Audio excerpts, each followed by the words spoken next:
ଆଜି ଶୁଣିବା ଉପନ୍ୟାସ ଦକ୍ଷିଣାବର୍ତ୍ତ। ଔପନ୍ୟାସିକ ଶାନ୍ତନୁ କୁମାର ଆଚାର୍ଯ୍ୟ। ଭାଗ 10। ପୂର୍ବ ଦିଗକୁ ଚାହିଁ ଦେଖିଲା ବାବାଜୀ ସୂର୍ଯ୍ୟ ଉଠୁଛନ୍ତି ଆଉ ଧଳା ଧଳା ବିନ୍ଦୁ ଭଳି ଟିକି ଟିକି ଚଢ଼େଇମାନଙ୍କର ଅସରନ୍ତି ଲମ୍ବମାଳିଆ ସୂର୍ଯ୍ୟର ମୁହଁ ଉପର ଦେଇ ଘୁଞ୍ଚି ଘୁଞ୍ଚିକା ଚାଲିଥାନ୍ତି ସେମାନେ ଦକ୍ଷିଣକୁ। ସେଇ ଦକ୍ଷିଣକୁ ମାଟି ତଳେ ପୋତି ହୋଇ ପଡ଼ିଥିବା ମଞ୍ଜିଟିଏ କଅଁଳ ଗଜାର ପୂର୍ଣ୍ଣପ୍ରକାଶୀ ବିଶ୍ୱର ମାଟି ପାଣି ପବନକୁ ଚେତନାର ସ୍ପର୍ଶରେ ଅର୍ଥପୂର୍ଣ୍ଣ କରିଦେଲା ପରି ସେଇ ଦକ୍ଷିଣକୁ ଚାଲିଯିବାର ଅବଲୁପ୍ତ ପ୍ରୟାସୀ ବାବାଜୀର ହୃଦୟରେ ଜାଗି ଉଠିଲା। ଆଉ ଦୀର୍ଘ ସମୟ ଧରି ଅଶେଷ ସ୍ନେହମୟ ଦୃଷ୍ଟିରେ ଚାହିଁ ରହିଲା ସେ ସେଇ ଟିକି ଟିକି ଧଳା ବିନ୍ଦୁ ଗୁଡ଼ିକୁ। କିନ୍ତୁ କେତୋଟି ମୁହୂର୍ତ୍ତ ବା ବସିଥିବ ସେମିତି ସେଇ ଦିବ୍ୟ ଆନନ୍ଦରେ ନିମଜ୍ଜ କରି। ଗୋଟିଏ ଗଭୀର ନିଶ୍ୱାସର ଢେଉ ଆସି ବାଜିଲା ସିଧାସଳଖ ବାବାଜୀ ଦେହରେ। ଆଉ ପବନରେ ଶୁଖିଲା ପତ୍ର ଉଡ଼ିଲା ଭଳି ଗଲା ଉଡ଼ି ସେ। ଠିକ୍ ତାରି ପଛେ ପଛେ ଆସିଲା ଧାଇଁ ଧାଇଁ କରି ମଣିଷଟିଏ ଆଉ ପଡ଼ିଗଲା ଲମ୍ବ ଜାଲ ହେଇ ବାବାଜୀର ପାଦ ତଳେ। କି ଆକୁଳ ଡାକଟି ତା'ର! ରକ୍ଷା କର ବାବାଜୀ! ମଣିଷକୁ ପୁଣି ମାଇଲା ସେ ବାହୁନୁ ଥାଏ। ତାରି ପଛକୁ ପଶି ଆଉ ଜଣେ ବି ଆସିଲା ସେମିତି ଧାଇଁ ଧାଇଁ। ଅଣନିଶ୍ୱାସୀ ହୋଇ ଆଉ କଚାଡ଼ି ହେଇ ତଳେ ପଡ଼ିଗଲା ସ୍ୱରରେ ତା'ର ସେଇ ବିକଳ କାନ୍ଦଣା ରକ୍ଷା କର ବାବାଜୀ! ଗୋଡ଼େଇଛି ପୁଣିରେ। ସେ ଦୃଶ୍ୟଟିକୁ ଦେଖିବ ବୋଲି ସତେକି ପୂର୍ବରୁ ପ୍ରସ୍ତୁତ ହୋଇ ବସିଥିଲା ବାବାଜୀ। ଆଉ ବୋଧହୁଏ ସେଇଥିପାଇଁ ଚମକିଲା ନାହିଁ ସେ। କିନ୍ତୁ ଅବିଶ୍ରାନ୍ତ ଭାବେ ତା ଅନ୍ତରରେ ଭରିଗଲା ପ୍ରତିଧ୍ୱନିଟିଏ, ମା! ରକ୍ଷା କର ଏଇ ଅରଖ ମଣିଷକୁ ମା! ଏ ଦୃଶ୍ୟ ପହିଲେ ଧଇଲା ଦେଖଣାହାରୀଙ୍କ ଭିତରୁ ସେଇ ଜଣକୁ। ସେ ଧୋବାବୁଢ଼ାକୁ ଯେ ବ୍ୟାଖ୍ୟା କଲା ଭଳି କହିଲା ପହିଲେ। ଯମ! ଥଟ୍ଟା କରୁଛିରେ? ପୁଣି ଅଦଉତି ଲଗେଇଲାଣି ରେ ସେ ମଣିଷ ସାଙ୍ଗରେ। ସେ ଯମର କାମ ଏ ବାବାଜୀ! ମଣିଷକୁ ଛାଡ଼ିବ ନାହିଁ ଜମାରୁ। ବର୍ଷକର ମୋଟେ ଛୁଆଟାଏ ସେ। ଯାହା ସାଙ୍ଗରେ ପୁଣି ଥଟ୍ଟା କଲା ଯମ ସେଦିନ ଆଉ ସେଇ ବାବାଜୀର କୋଳରେ ଚଲାଚଲି ପିଲାଟି ଶେଷରେ ସେଇ ଛୁଆଟିକୁ ଜାକି ଧରି କାଖରେ ଧାଇଁଥିଲେ ବାପଟିଏ ମାଟିଏ ସେଦିନ ପାହାନ୍ତିଆରେ। ବାବାଜୀ ପାଖକୁ କିନ୍ତୁ ରଖିପାରିଲେ ନାହିଁ ତାକୁ ବାବାଜୀ। ମଲା ପିଲାଟିକୁ ତଥାପି ବାବାଜୀ କୋଳରେ ଥୋଇ ମା ତୋର ବାହୁନୁ ଥାଏ ତୁ ପରା କହୁଥିଲୁ। ପାଠଚକ୍ରରେ ପରା କାଲି କୁହାହେଉଥିଲା। କୁହା ହେଲାନି କିରେ? କେହି ମରିବେନି କେହି। କୁହା ହେଲାନି କିରେ? ଦେଖୁଛୁଟି ନିଜ ଆଖିରେ ତୁ ଦେଖୁଛୁଟି ଏଇ କ'ଣ ହେଇଗଲା। ଆଖି ବୁଜି ବସିଥାଏ ବାବାଜୀ ସେମିତି ସେଇ ନିର୍ବିକାର ଅବସ୍ଥାରେ। ମରଣକୁ ଆଖିରେ ନ ଦେଖିବ ବୋଲି ନୁହେଁ, ସତେକି ବେଶୀ ବେଶୀ ଦେଖୁଥାଏ ସେ ଏଣିକି ତା'ର ରୂପକୁ, ଯାହାକୁ ଧୋବାବୁଢ଼ା ଡାକି ସାରିଥାଏ ନାଁ ଧରି ଯମ ବୋଲି। ସେ ଶବ୍ଦରେ ବିମୋହିତ ହୋଇ ବସି ରହିଲା ସେ ସେମିତି ସାରା ଦିନ। ସଞ୍ଜ ସୁଦ୍ଧା ମୃତ ଶିଶୁଟି ଯାଇ ରହିସାରିଥିଲା ମାଟି ତଳେ। ଆଉ ଗାଢ଼ା ହୋଇ କ'ଣ ଗୋଟିଏ ଅନୁଭୂତି ଯେମିତିକି ଜମି ଆସୁଥିଲା ନଈକୂଳର ସେଇ ଝଙ୍କାଳିଆ ଅନ୍ଧାରିଆ ଗଛମାନଙ୍କ ତଳେ। ସେଇ ଅନୁଭୂତିଟି ଆସିଲା ବାନ୍ଧି ଆହୁରି ଜମାଟ ରାତି ପଡ଼ିବା ସାଙ୍ଗେ ସାଙ୍ଗେ। ତେଣେ ସେଇ ଜମାଟ ବନ୍ଧା ଅନୁଭୂତିର ପରାଭବ ପଡ଼ିଗଲା ସାରା ଗାଁ ଉପରେ। ମିଛ ଏଇଭଳି ଗଲା ଦୋହଲି ସବୁରି ଜିନିଷର ମୂଳଟିମାନ ଦୋହଲି ଗଲା ସେଇ ଡାକରେ ମିଛ ସବୁ ମିଛ ମ। ଟଳମାଳ ଉବୁଟୁବୁ ହୋଇଗଲା ଖୁଣ୍ଟଗୁଡ଼ିଏ ସତେକି ସେଥିରେ। ଆଉ ସେ ଖୁଣ୍ଟଗୁଡ଼ିକ ଉପରେ ଯୋଉ ସରଳ ଆଶାବାଦୀ ମଣିଷର ନିତ୍ୟ ଶୁଭ ଇଚ୍ଛାର ବାନାଟିମାନ ଉଡ଼ୁଥିଲା, ଝଡ଼ିଗଲା ସେଗୁଡ଼ାକ ଝଡ଼ିଗଲା। ସେଦିନ ସନ୍ଧ୍ୟାରେ ପାଠଚକ୍ରର ଧ୍ୟାନ ସମୟଟି ନାନା ବିଘ୍ନ ଭିତରେ ଆରମ୍ଭ ହୋଇ କଟିଲା। ଖୁଜୁର ବୁଜୁର ଶବ୍ଦଗୁଡ଼ିଏ ଛଡ଼ା ନିରୋଳା ବାହ୍ୟ ନିସ୍ତବ୍ଧତା ବେଶୀ ଭାଙ୍ଗିଗଲା। ବାୟୁମଣ୍ଡଳକୁ ଆଚ୍ଛନ୍ନ କରିଦେଲା। ଅନ୍ଧାର ଭିତରର ସିଆଣୀ ସତର୍କ ମୂଷାମାନଙ୍କର ଦୌଡ଼ ପରି ମନର ଦୌଡ଼ ସାରା ବାୟୁମଣ୍ଡଳକୁ ଆଚ୍ଛନ୍ନ କରିଦେଲା। ଧ୍ୟାନ ଅନ୍ତେ ପାଠଚକ୍ର ଘରର ସ୍ତିମିତ ଆଲୋକଗୁଡ଼ିକ ତେଜି ଉଠିବା ମାତ୍ରେ ମଣିଷମାନଙ୍କ ଆଖିଗୁଡ଼ିକ ଆହୁରି ସଙ୍କି ଗଲା। କେତେବେଳ କଟିଗଲା ସେହିପରି। ଗୋଟିଏ ଦିଗରେ ବାହ୍ୟ ଅସ୍ଥିରତା ଉଦ୍ବେଗ, ଆଉ ଅନ୍ୟ ଦିଗରେ ଏକ ଗଭୀର ଅନ୍ତର୍ଦୃଷ୍ଟିର ଅନ୍ୱେଷଣ। ଗୋଟିଏ ଦୃଢ଼ ସ୍ୱର ହିଁ ଅବଶେଷରେ ପ୍ରକାଶିଲା ସେ ବିକ୍ଷିପ୍ତ ଭାବନାର ସ୍ୱରୂପକୁ। ବାବାଜୀ, ପଚାରିଲା ସେ ସ୍ୱର, ତୁ ପରା କହୁଥିଲୁ ନା ମରିବେନି କେହି ମରିବେନି ଏ ଗାଁରୁ। କହି ନଥିଲୁ କାଲି ରାତିରେ? ସେଇ ରାତି 9 ପାହୁଣୁ କ'ଣ ହେଲା? ଆକାରରେ ମସ୍ତବଡ଼ ଆଉ ଡେଙ୍ଗା ମଣିଷଟିଏ, କିନ୍ତୁ କଦାପି ଦିନେ ହେଲେ ସତେକି ଦେଖିନଥିଲା ବାବାଜୀ ସେ ମଣିଷଟିକୁ ପାଠଚକ୍ର ଭିତରେ। କିଏ ସେ? ଏମିତି ଆଖିରେ ଚାହିଁଲା ପ୍ରଥମେ ବାବାଜୀ ତାକୁ। କେତେଗୁଡ଼ାଏ ବେଳ ଚାହିଁ ରହିଲା ସେ ସେମିତି ନିସ୍ଶବ୍ଦରେ, ଆଉ ଯଦିଚ ତା'ର କଣ୍ଠରେ ଉତ୍ତରଟିଏ କେଜାଣି କେତେବେଳୁ ଜମିଯାଇ ସାରିଥିଲା। ତଥାପି ସେଇ ଉତ୍ତରକୁ ଗିଳି ପକାଇ ସେ ଗମ୍ଭୀର ହୋଇ ବସିଲା। ଚାରିଆଡ଼େ ନିସ୍ଶବ୍ଦତାରେ ହିଁ ଜାହିର ରହିଲା ଶେଷଯାକେ। ଆଉ ତାରି ଭିତରେ ଭାଙ୍ଗିଗଲା ସଭାଟିଏ, ମଣିଷମାନଙ୍କର ସଭାଟିଏ। ଉଠିଲେ ସେମାନେ, ଆପଣା ଆପଣା କନାକତରା ଗୋଟେଇ, ଧୀରେ ଆସ୍ତେ ସମ୍ଭ୍ରମରେ ଉଠିଲେ ସେମାନେ। ଶୁଖିଲା ମୁହଁଟିମାନ ଧରି ବାହାରିଲେ ପଦାକୁଶବରେ। ''ଉ ନାହିଁ କି ଛୁଁ ନାହିଁ'' ହଜିଗଲା ସେମାନଙ୍କର ପାଦର ଶବ୍ଦ, ଆଉ ତାରି ଭିତରେ ମନର ଭାଷାଟିମାନ ବି ରହିଗଲା ଚାପି ହୋଇ। ଗୋଟିଏ ଅବଶେଷ କେବଳ ରହିଗଲା ପଦାରେ। ଜବାବ ରହିଲା ନାହିଁ ତାଙ୍କର ଏ ଘରେ, ଏଇ ପାଠଚକ୍ରରେ। ଆଶା ମଉଳିଗଲା ନିସ୍ତବ୍ଧତାରେ। ଡୁବିଗଲା ସବୁ ଡୁବିଗଲା। ଶୂନ୍ୟ ପାଠଚକ୍ରର ଗୋଟିଏ କଣରେ ବସିଥାଏ ତଥାପି ବାବାଜୀ। ମହମବତୀ ଗୁଡ଼ାଏ ଜଳୁଥାଏ ଫଟ ଦୁଇଟିର ପାଦ ତଳେ। ଆଉ ସେ ବତୀଗୁଡ଼ିକ ସଜା ହୋଇଥାଏ ଗୋଟିଏ ଭାରତବର୍ଷ ମାନଚିତ୍ରକୁ ଆଲୋକର ଅସଂଖ୍ୟ ବିନ୍ଦୁରେ ପରିପୂର୍ଣ୍ଣ କରି। ଅପଲକ ଦୃଷ୍ଟିରେ ଅନେଇ ରହିଥାଏ ବାବାଜୀ ସେଇ ଆଲୋକ ବିନ୍ଦୁର ପରିପାଟୀମୟ ବିଚିତ୍ର ଜାଗାକୁ। ହଠାତ୍ ସେଇ ବିନ୍ଦୁମୟ ଚିତ୍ର ଭିତରୁ ଛୋଟ ବିନ୍ଦୁଟିଏ ଉଜ୍ଜଳି ଉଠିଲା ଟିକିଏ, ଆଉ ଆଖିକୁ ଟାଣିଧାଇଁଲା ମୁହୂର୍ତ୍ତେ। କିନ୍ତୁ ଆଖି ପିଛୁଳକ ଭିତରେ ଲିଭିଗଲା ସେ। ଗଲା ଲିଭି ଉଭେଇଗଲା। ମଣିଷ ଜୀବନଟିଏ ଗଲା ଚାଲି, ପୁଣି ଏଡ଼େ ବକଟେ ପିଲାର। କାହିଁକି ହେଲା ଏମିତି? କାହିଁକି ହୁଏ ଏମିତି? ଚମକି ପଡ଼ିଲା ବାବାଜୀ। ଆଉ ଜୋରରେ ଗୋଟାଏ ନିଶ୍ୱାସ ବାହାରି ଆସିଲା ଛାତିରୁ। ସେ ନିଶ୍ୱାସ ଜୋରରେ ଉଠିପଡ଼ିଲା ଆପଣା ଥାନରୁ ସେ। ଲିଭିଯାଇଥିବା ମହମବତୀର ପୁଣି ଥରେ ନିଆଁ ଧରାଇବା ପାଇଁ ଆପଣା ଛାଏଁ ପ୍ରବୃତ୍ତିଗତ ଭାବେ ବତି ଉଡ଼ି ଯାଉଥିଲା ତା'ର ଗୋଟାଏ ହାତ ଭୟଙ୍କର ବିକ୍ଷୋଭରେ ସତେକି। କିନ୍ତୁ ଠିକ୍ ସେତିକିବେଳେ ସେ ଦେଖିପାରିଲା ଆଉ ଗୋଟିଏ ଅଦ୍ଭୁତ କମନୀୟ ଦିବ୍ୟ ହାତର ପ୍ରସାରକୁ ତା' ସାମ୍ନାରେ। ଅନେଇ ଦେଲା ବାବାଜୀ, ଚମକିଲା ପରି ଜଳନ୍ତା ମହମବତୀମାନଙ୍କ ଉପରୁ ଝୁଙ୍କି ପଡ଼ିଥିବା ସେଇ ନୀରବ ପ୍ରତିମାଟିକୁ। ହାତରେ ଜଳନ୍ତା ଦୀପଟିଏ ଧରି ଠିଆ ହୋଇଥିଲା ସେଠି ନିଜେ କର୍ତ୍ତି।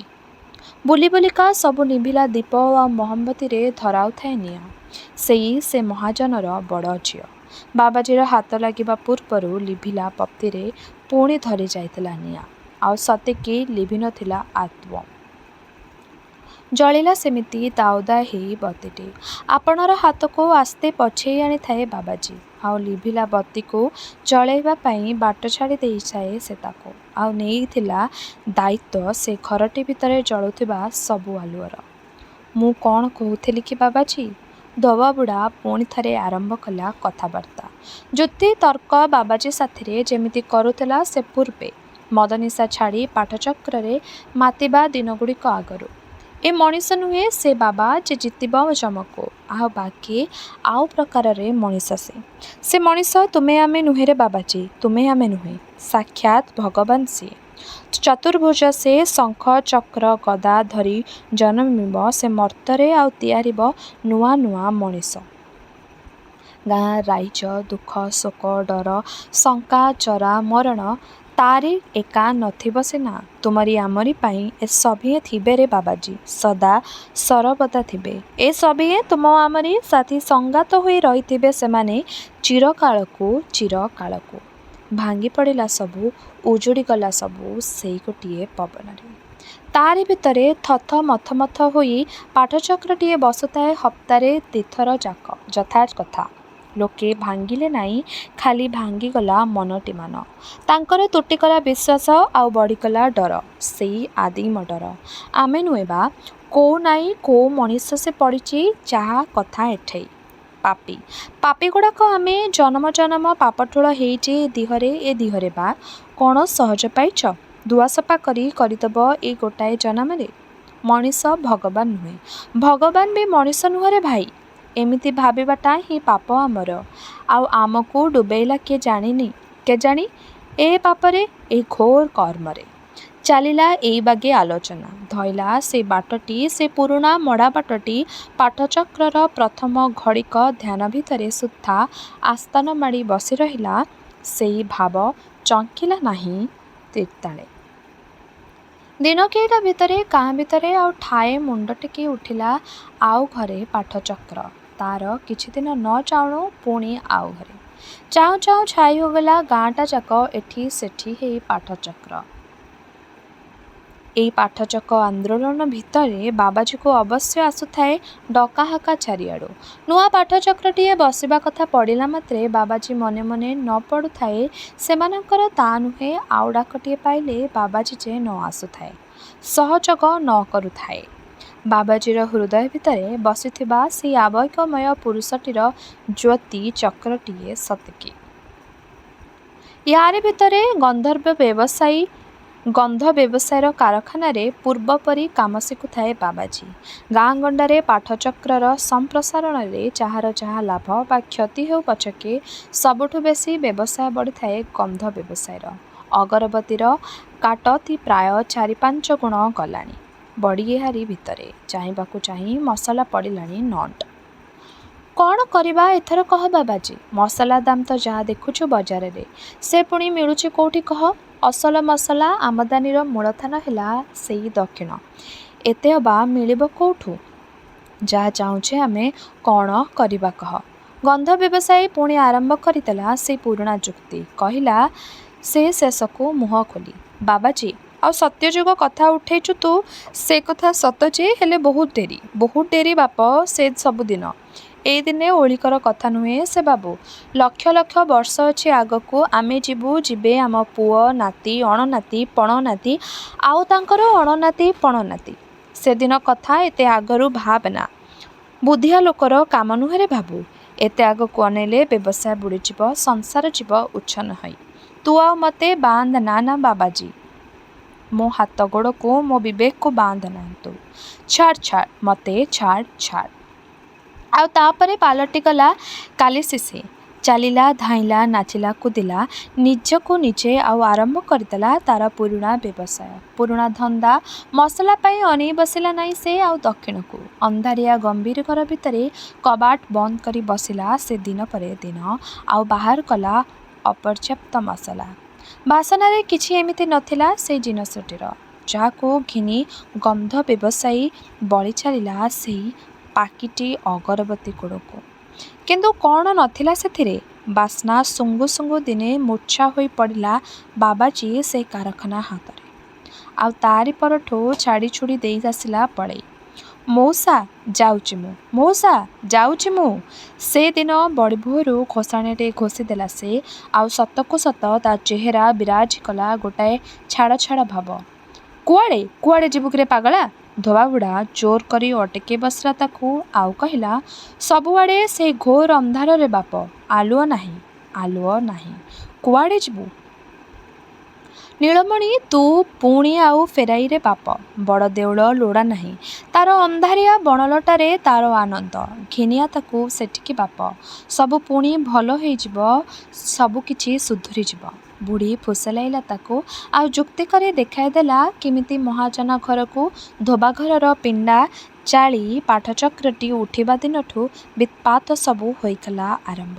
ସବୁ ମେଖଳଙ୍କ ଆରମ୍ଭ ସେଇଠୁ ବୁଝେଇ ବସିଲା ସେ। କିନ୍ତୁ ମାନିନେଲେ ବାବାଜୀ ତାଙ୍କମାନଙ୍କର ସେସବୁ ଫୁସଲାଫୁସଲିରେ। ଓଲଟି କହିଲା ସେ ଟିକିଏ ଜୋର କରି ପୁଣି ସେଇ ପଦକ। ଧନୀମାନେ ମହାଜନମାନେ ବସିବେ ଏଇ ପଙ୍ଗତରେ। ଧର୍ମକୁ ଛାଡ଼ି ତିଷ୍ଠିବ ନାହିଁ କୋଉ ସମାଜ, କୋଉ ଦେଶ ମୁହୂର୍ତ୍ତେ। ବସ୍ତୁକୁ ଛାଡ଼ି ଜୀବନର ସ୍ପନ୍ଦନ କଦାପି ହେବନି। ଏମିତି ଆସିବନି କୋଉ ଦିନ ଯେବେ ଦାରିଦ୍ର୍ୟ ହେବ ସୌନ୍ଦର୍ଯ୍ୟ ମଣିଷକୁ ଧନୀମାନଙ୍କୁ ଘେନିଯିବାକୁ ହେବ ସାଙ୍ଗରେ ଅରଣ୍ୟରୁ ବଡ଼ ଦେଉଳକୁ, ଆଉ ବଡ଼ ଦେଉଳରୁ ବଡ଼ ଦାଣ୍ଡକୁ ଚାଲିବା ତ ନୀଳମଣିର ଧର୍ମ। କିଏ ଅଟକେଇବ ତାଙ୍କୁ। ବାବାଜୀ ବାହାରି ଯିବାକୁ ବସିଛି ଗାଁରୁ। ଆଉ ସେ ଯାଉଛି ଦକ୍ଷିଣକୁ। ଏଇ ଖବରଟି ସକାଳୁ ସକାଳୁ ପହଞ୍ଚିଗଲା ଗାଁକୁ। କୋଉ ଖଞ୍ଜରେ ଛୋଟିଆ ପିଲାଟିଏ ଭଳି ମଣିଷଟିଏ କୋଉଠି ଥିଲା କେଜାଣି ଆସିଲା ବାହାରି ଗାଁ ଭିତରୁ। ଆଉ ଦରୋଟି ଭାଷାରେ କହିଲା, ମୋତେ ବି ଧ ତୋ ସାଥିରେ ବାବାଜୀ ଦକ୍ଷିଣକୁ। ଏକା ହେଇ ଆସିନଥାଏ ସେ, ପୁଟୁଳିଟିଏ ସାଥିରେ ଧରିକରି ଆସିଥାଏ ସେ ଘରୁ ବାହାରି। ଆଉ ପଛେ ପଛେ ତାର ଗୋଡ଼େଇଥାଏ କଣ୍ଢେଇଟିଏ ଭଳି ଆଉ ଜଣେ ସ୍ତ୍ରୀ ତାର। ମୋତେ ବି ଧ ସାଥିରେ ତୋର ବାବାଜୀ। ଏ ସେଇ ଯୋଡ଼ିଟି।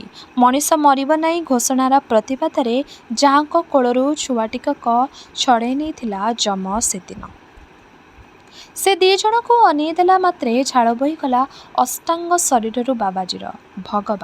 ଭଗବାନ ମା ଘୋଷି ହୋଇଗଲା କେ ପରସ୍ତ ଆପଣା ଛାଏଁ ଆପେ ବାବାଜୀ।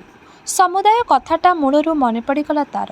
ଦୃଶ୍ୟମାନ ଦିଶିଗଲେ ତାକୁ କେମିତି ଦିନେ ରାମରେ ହେ ଡାକ ଶୁଣି ଆସିଥିଲା ସେ ଏ ଗାଁକୁ ପହିଲିରେ। କେମିତି ଧୋବାବୁଢ଼ାର ମଇଳା ଲୁଗାଗଣ୍ଡିରାଟା ଆକର୍ଷିଥିଲା ତାକୁ।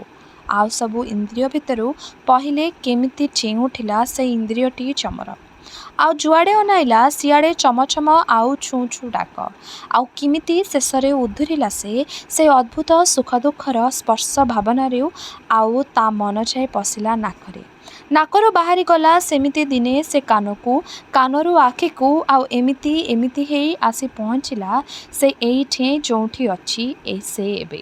ଏଇଲେ ଏଇ ମୁହୂର୍ତ୍ତରେ ଏଇ ମନ ବୁଦ୍ଧି ଅହଙ୍କାରର ପୁଚୁପୁଚିଆ ଜଗତରେ। ଆଉ କାହିଁକି ଧରିଛି ତା ପିଛା ତମେ ଦିଟା? ବୁଢ଼ୀ ପହିଲେ ବାରିଲା କଥାଟାକୁ। ଆଉ କହିଲା ମୁହଁ ଫିଟେଇ, ଦୁବ ବରକୋଳି ପତର ଦେଇ ଯମକୁ ଡାକି ପୂରେଇଲ ଘରେ ଆଉ ବଦଲାମି କଲ ଭଲ ମଣିଷର। ଏଡ଼େ କଡ଼ା କଥାଟାକୁ ବୁଢ଼ୀଟିର କହିବାର ନଥିଲା। କିଏ ଯେମିତି କଣ୍ଠରେ ବସି କୁହାଇ ଦେଲା ତାକୁ। ବୁଢ଼ୀର ଗାଳି ବାଧିଲା ସେଇ ହଳଟି ମଣିଷଙ୍କୁ, ଦୁଃଖୀ ମଣିଷଙ୍କୁ। ତଳକୁ ମୁହଁ ପୋତି ଦୋଷୀ ମଣିଷଙ୍କ ପରି ଠିଆ ହେଲା ସ୍ତ୍ରୀଟିଏ ପୁରୁଷଟିଏ। ଯେତିକି ସତ ଦୋଷ କରିଛନ୍ତି, ଆପଣା ପିଲାକୁ ମାରିଛନ୍ତି ଆପଣା ହାତରେ। ସତେକି ଯମଘରେ ସତକୁ ସତ ପକେଇଛନ୍ତି ଗୁଆ ସେଇ ସ୍ତ୍ରୀ ପୁରୁଷ ଦିହେଁ। ବୁଢ଼ୀ ବକି ଚାଲିଥାଏ ସେମିତି। ସତେକି ସଂସାରର ପ୍ରତୀକ ସେଇ ସ୍ତ୍ରୀ ପୁରୁଷ ଦିହିଁକି ମନ ଇଚ୍ଛା ଶୁଣେଇବା ପାଇଁ କୋଉକାଳୁ ଲୁଚି ଛପି ଥିବା ମଣିଷର ମନ ମଉକାଟାଏ ପାଇଯାଇଥାଏ ସେତେବେଳେ। ସେମିତି ପଦକୁ ପଦ ବଢ଼େଇ ଚାଲିଲା ବୁଢ଼ୀ। ଆଉ କହିଲା ଶେଷରେ, ଅଲକ୍ଷଣାରେ ତମେ ଦିଟା। ଅଲକ୍ଷଣା ମଣିଷଙ୍କୁ କିଏ ଉଦ୍ଧାରିବ?